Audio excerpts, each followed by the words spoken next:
The water seller's donkey.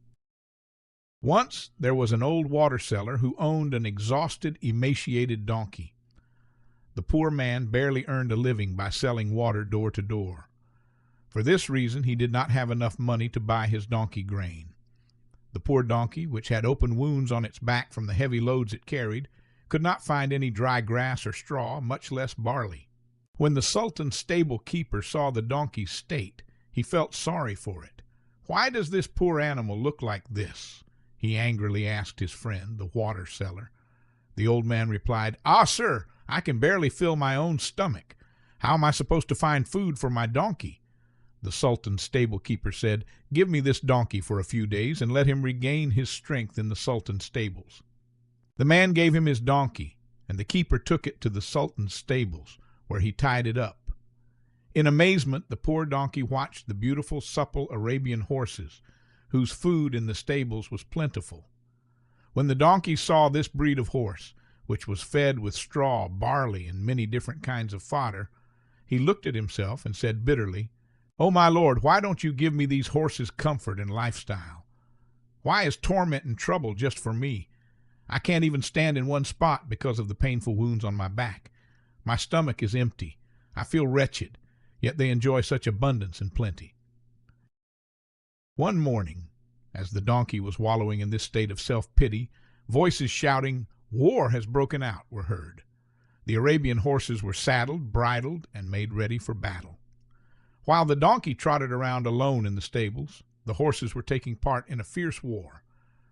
The horses, which had been the targets of enemy arrows and spears, returned to the stables wounded, bruised, and exhausted. Their hooves were bound, arrows were plucked out of their wounded bodies, their wounds were treated, and the sword and lance lacerations bandaged.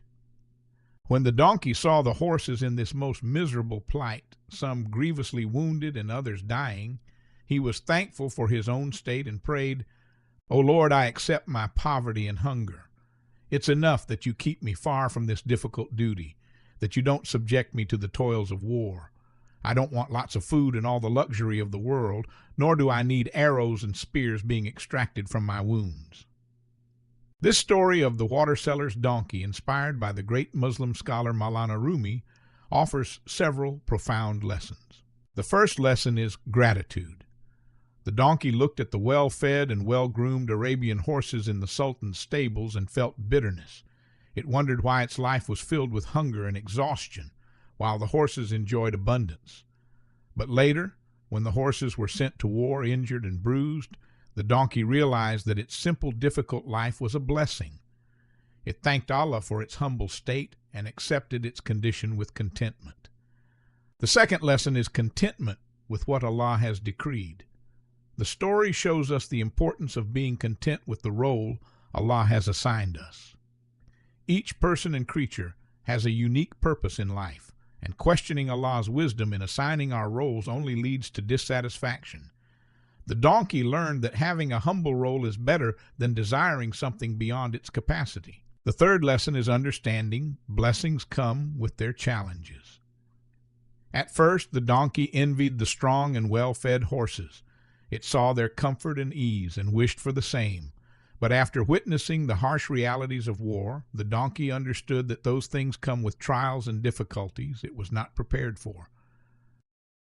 If you found these lessons meaningful, take a moment to reflect and apply them in your own life. Don't forget to subscribe to our channel for more insightful stories and Islamic reflections. Together, let's continue to grow in faith and understanding.